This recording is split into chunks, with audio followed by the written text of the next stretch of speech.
টকিবুকি presents হিমি মিত্র রায়ের বাঘ express.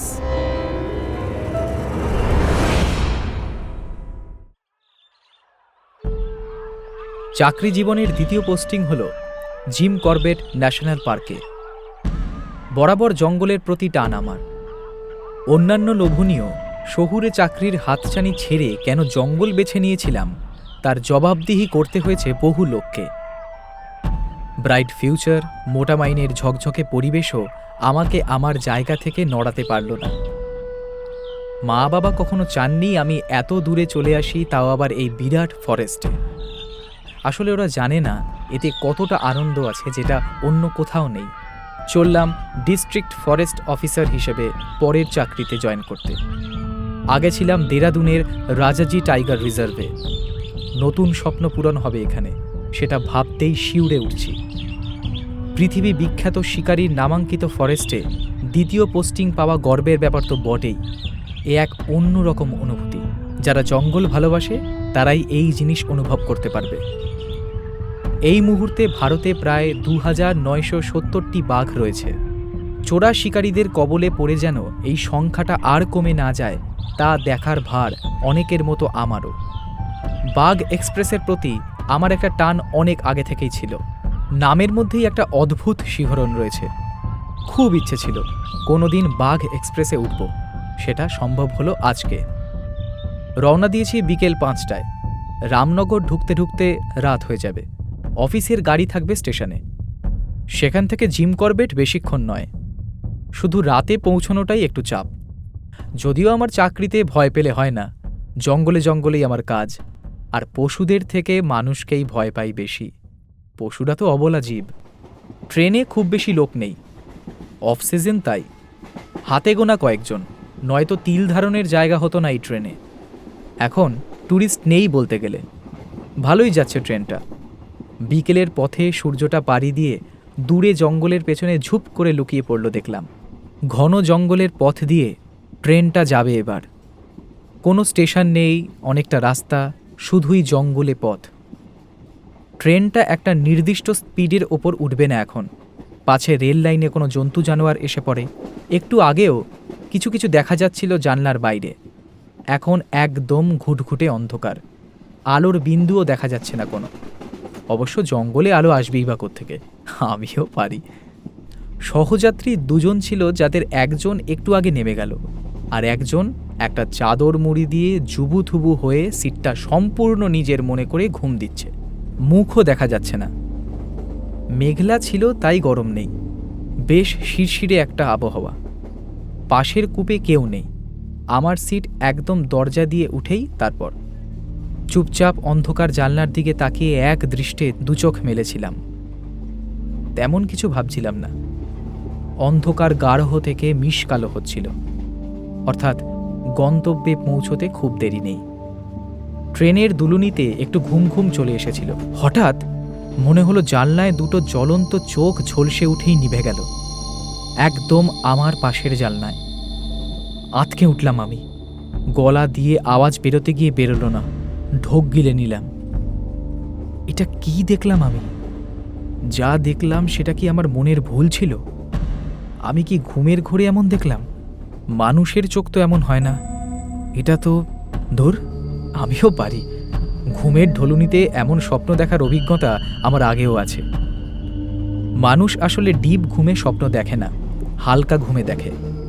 ঘুমের অনেকগুলো স্তর আছে, তেমনই দেখছিলাম কোনোভাবে। আমি ঠিক করে বসলাম। হঠাৎ ঘুমিয়ে পড়লে স্টেশন চলে এলে ডেকে দেওয়ার আর কেউ নেই। তারপর রাত বিরেতে অন্য কোনো অচেনা অজানা জায়গায় গিয়ে পড়লে আর এক গণ্ডগোল। তার থেকে জেগে থাকাই বুদ্ধিমানের কাজ। আমি পা তুলে বাবু হয়ে সোজা হয়ে বসলাম জানলার দিকে চেয়ে। কিছুই দেখা যাচ্ছে না যদিও, তাও তাকিয়ে রইলাম। অমাবস্যা বোধ হয়, নয়তো এমন ঘুঁটঘুটে কালো হয় না। অন্তত আকাশে চাঁদ তারা দেখা যায়। এখন বাইরে আকাশ, মাটি, জল, জঙ্গল আলাদা করে কিচ্ছু বোঝা যাচ্ছে না। এমনই সব ভাবতে ভাবতে চলছি। হঠাৎ আবার মনে হলো দূরে জঙ্গলে জ্বলে উঠল একজোড়া চোখ। জানলার পাশ থেকে ছিটকে সরে এলাম আমি। না, আর এদিকে বসবই না, শুধু ঘুম পায়।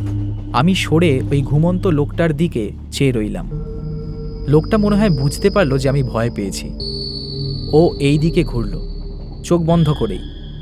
আমি লোকটার মুখটা দেখলাম, কেমন যেন একটা মুখ, আকার অনেক বড়, এবড়ো খেবড়ো গাল, এদিকে শুয়ে থাকার জন্য হয়তো আরও বেশি ঝুলে রয়েছে, কিন্তু তবুও সাধারণ মানুষের যেমন মুখ হয় তেমন না।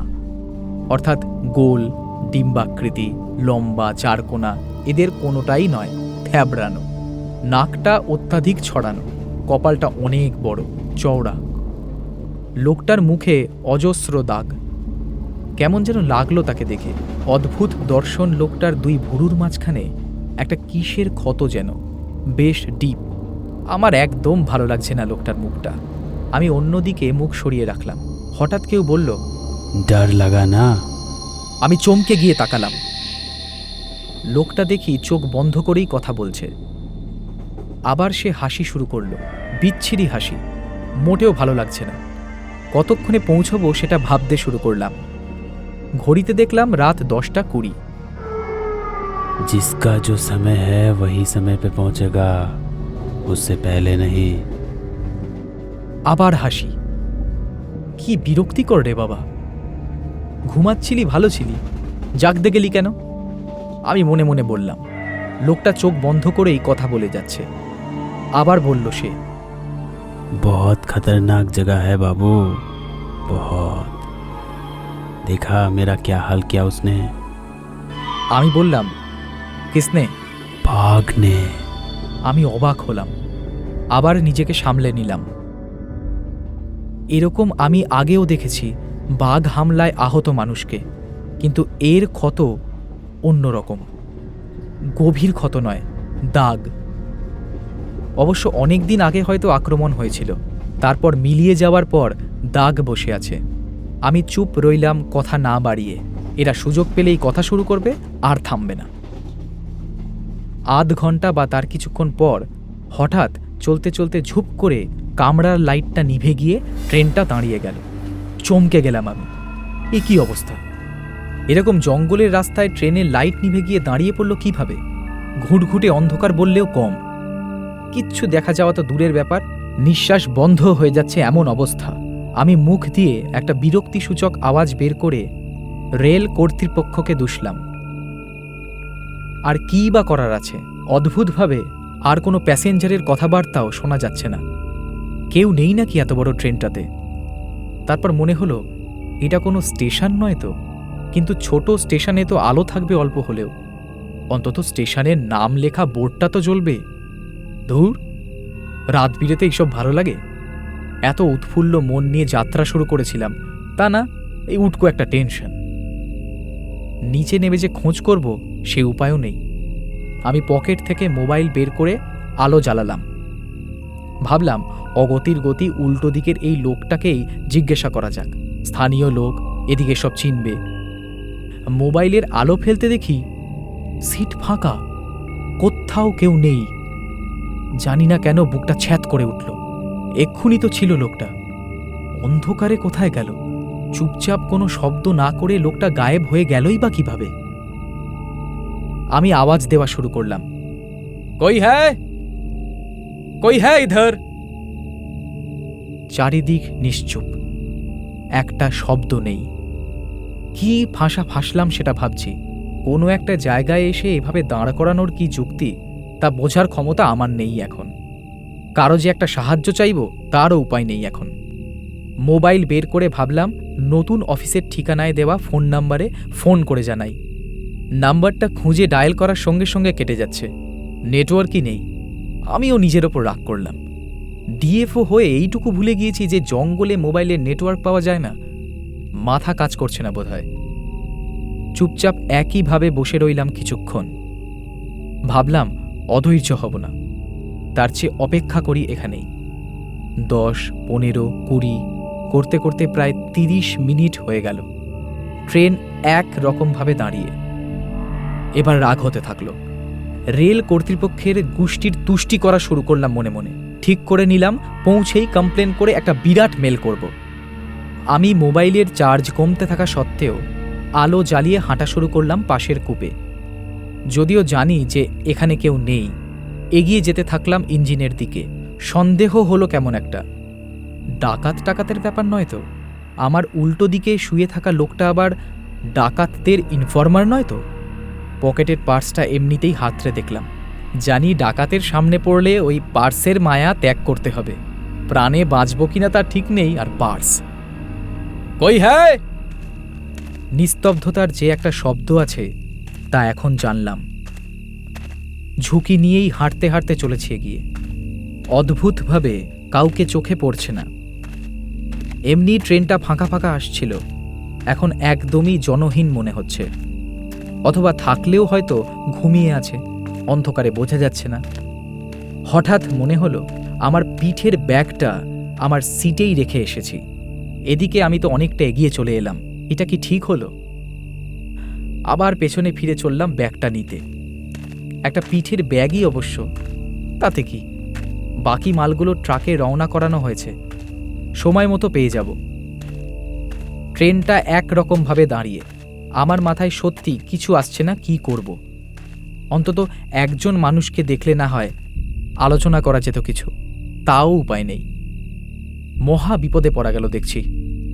মোবাইলে টাইম দেখলাম 10:30। এবার ধীরে ধীরে বিরক্তি লাগা শুরু করলো।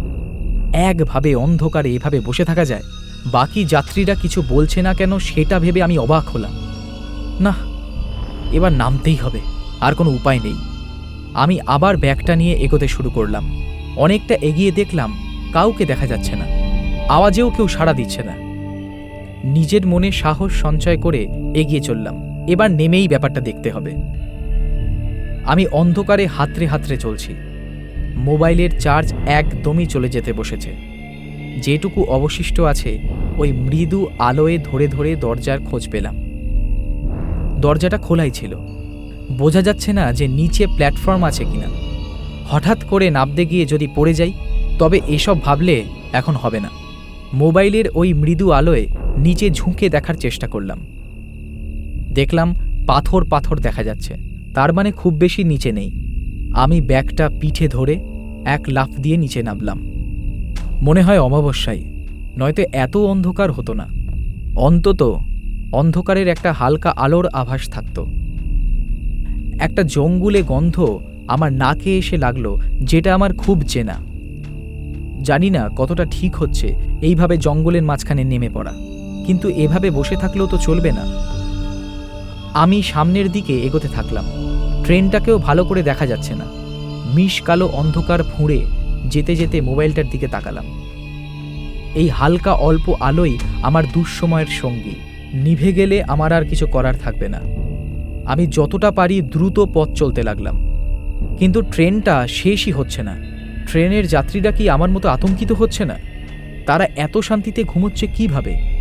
অথবা ট্রেনে সত্যি কেউ নেই এই ভেবে কি ট্রেনটা এমন একটা জায়গায় থামিয়ে দিল? না, গন্তব্যে না পৌঁছে ট্রেন কিভাবে থেমে যেতে পারে? নিজের ভাবনার ওপর হাসি পেল আমার। ঝুপ করে মোবাইলটা বন্ধ হয়ে গেল। হঠাৎ মনে হলো চোখের সামনে থেকেই 1000 ওয়াটের আলো নিভে গেল। ওইটুকুই ছিল আমার পথ চলার সাথী। সেটা চলে যাবার পর নিজেকে অন্ধ বলে মনে হতে লাগলো। এক জায়গায় চুপ করে দাঁড়িয়ে থাকলাম। এরকম ভয়ানক অবস্থায় কখনো পড়িনি। জঙ্গলে থেকেছি আগের 3 বছর, একা একা জঙ্গলে ঘুরে বেরিয়েছি। ভয়টা আমার বরাবরই কম, কিন্তু আজকের পরিস্থিতি কিসের সংকেত দিচ্ছে আমি জানি না। নেমেও তো পড়লাম খুব সাহস করে।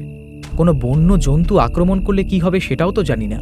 আর বন্য জন্তু বলতে এখানে যে আছে তার সামনে একবার পড়লে সব শেষ। এসব ভাবতে ভাবতে হঠাৎ করে জঙ্গলের অদূরে একটা ছোট্ট আলো দেখতে পেলাম। এই নিশ্ছিদ্র অন্ধকারে একটাই আলো আমাকে আশার আলো দেখালো। আমি জানি এই আলোগুলো হলো ওয়াচ টাওয়ার। জঙ্গলের মধ্যে এই ছোট ছোট ওয়াচ টাওয়ারে পাহারা দেওয়ার কাজ করে গ্রামবাসীরা। হয়তো মশাল জ্বলছে ওই নজর মিনারে। আমি আর সময় নষ্ট করলাম না, ওই আলোর পথের দিকে রওনা হলাম সাহস করেই। কারণ এমনিতেই অনেক সময় নষ্ট হয়ে গেছে, আর এখানে দাঁড়িয়ে থাকাটা বোকামো হবে। কিছুক্ষণ আমি আরও হাঁকডাক করলাম, কিন্তু কোনো রকম কোনো প্রত্যুত্তর পেলাম না। নিরাশ হয়ে ওই আলোর দিকে হাঁটা শুরু করলাম। একটা অদ্ভুত শক্তি যেন আমাকে চালিত করা শুরু করলো। বেশ সাহসে ভর করেই আমি জঙ্গল ভেদ করে হাঁটতে শুরু করলাম। যেন আমাকে ওই আলোটা টানছে। খুব দ্রুত হাঁটছি আমি। আশেপাশে কি আছে না আছে আমার মাথায় কিচ্ছু আসছে না। বোধহয় কিছু ক্ষুধার্ত জ্বলন্ত চোখ আমার সব গতিবিধি নজর রাখছে, পিছু করছে আমাকে। তাদের লোলুপ দৃষ্টি আর সদন্তের গ্রাসে নেওয়ার জন্য ঘিরে ফেলতে চাইছে আমাকে। তবুও আমি পেছন ফিরছি না অজানা কারণে। মনে হচ্ছে যেন আমাকে কোনো অজানা শক্তি নিজের কাছে টেনে নিচ্ছে। ওই আলোটার অনেক কাছে চলে এসেছি আমি। ধীরে ধীরে সেটা আকারে বড় হচ্ছে।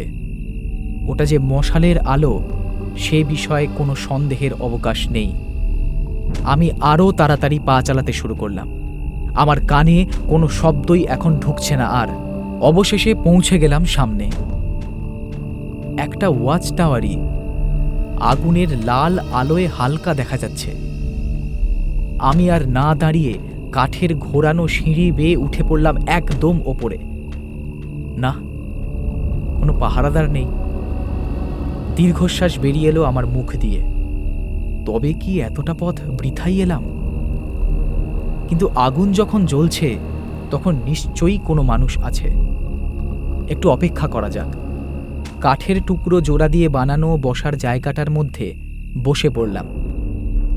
নিস্তব্ধ রাত্রি, নিঝুম ঘন কালো অরণ্যে একাকী আমি। ঝিঝি পোকারাও চুপ যেন। এত নিশ্ছিদ্র অন্ধকার কি আগে কখনো দেখেছি? মনে পড়ে না। শুধু একবার দেখেছিলাম, তখনও এমনই এক রাত ছিল, ঘন কালো রাত। ভাবনার মাঝেই একটা বোটকা গন্ধ আমার নাকে এসে লাগল। তটস্থ হয়ে গেলাম আমি। কারো নিঃশব্দ পদচারণা ঘটেছে অবশ্যই। একটা উগ্র জান্তব গন্ধ ঘিরে ফেলল চারিপাশ। এই গন্ধ কাদের হয় আমি জানি।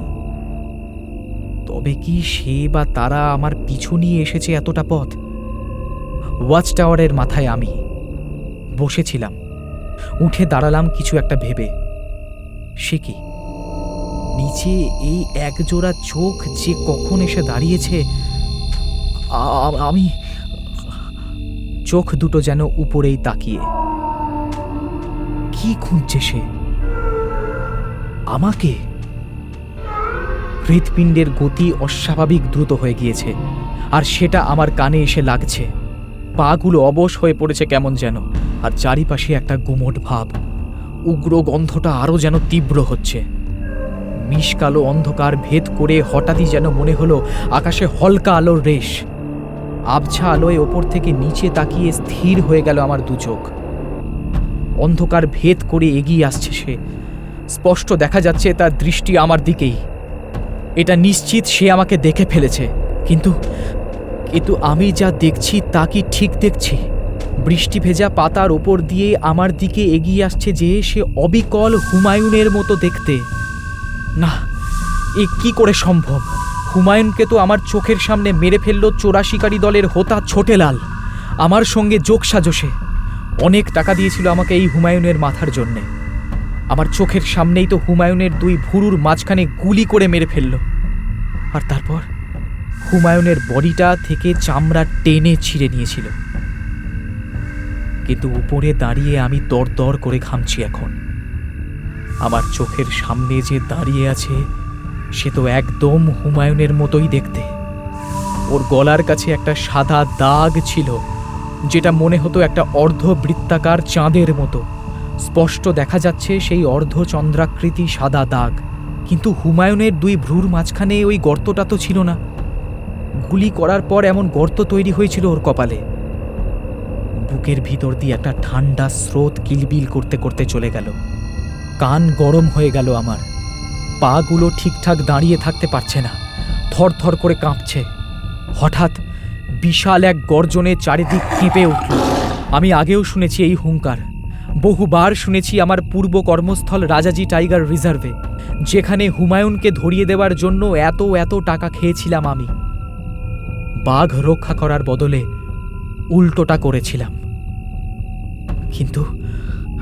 কিন্তু এখানে হুমায়ুন কি করে আসবে? ও তো মৃত।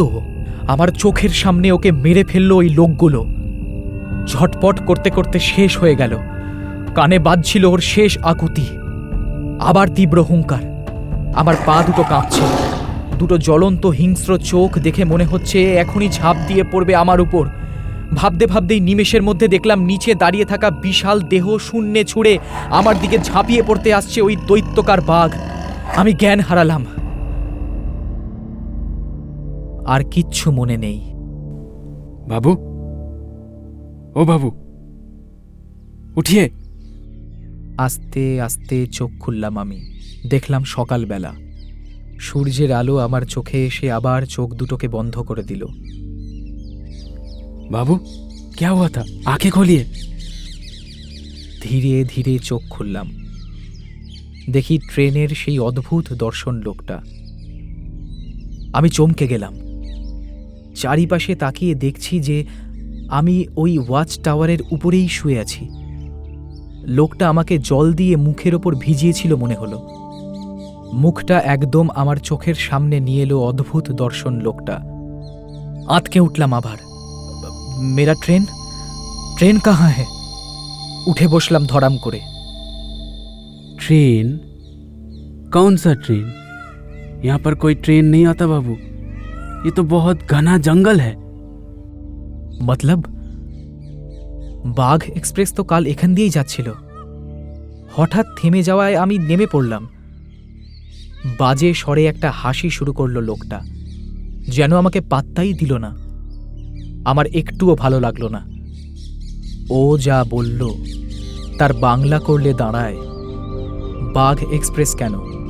বাঘ, সিংহ, হরিণ কোনো এক্সপ্রেসই এই অভিশপ্ত জায়গা দিয়ে যায় না।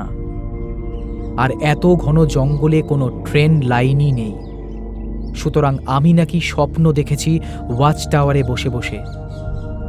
ওর কথার উত্তর না দিয়ে আমি পকেটে হাত দিয়ে আমার ট্রেনের টিকিটটা বের করতে গেলাম। কিন্তু হাজার খুঁজেও আমি ওই টিকিটটা আর পেলাম না।